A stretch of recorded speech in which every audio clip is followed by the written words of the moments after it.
اگر کوئی شخص کسی سے کوئی غلطی ہو جائے اور اس کی غلطی کا احساس بھی ہو جائے، وہ توبہ بھی کرے، تو اس کو کیسے پتہ لگتا ہے کہ اس کی توبہ قبول ہو گئی ہے؟ توبہ اس طرح پتہ لگے گا قبول ہو گئی ہے کہ دوبارہ اس غلطی کی طرف دھیان نہ جائے. اگر دوبارہ جاؤ گی، ایک غلطی کر لی، استغفار کر لی، توبہ کر لی، اور 15 دن بعد دوبارہ اس طرف وہی غلطی دوبارہ کر لی، اس کا مطلب ٹھیک ہو تمہاری توبہ کوئی نہیں ہے. دوسرے کہ جو غلطی ہے نا، توبہ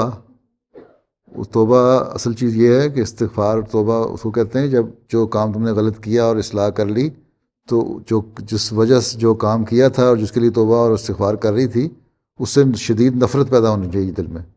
اگر وہ نفرت پیدا ہو گئی ہے تو سمجھو توبہ قبول بھی ہو رہی ہے.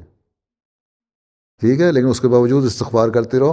استغفار صرف گناہوں کو معاف کرانے کے لیے نہیں ہے، بلکہ اگلے گناہوں کو نہ کرنے کے لیے طاقت حاصل کرنے کے لیے بھی ہے. اس لیے استغفار بہت زیادہ کرنی چاہیے.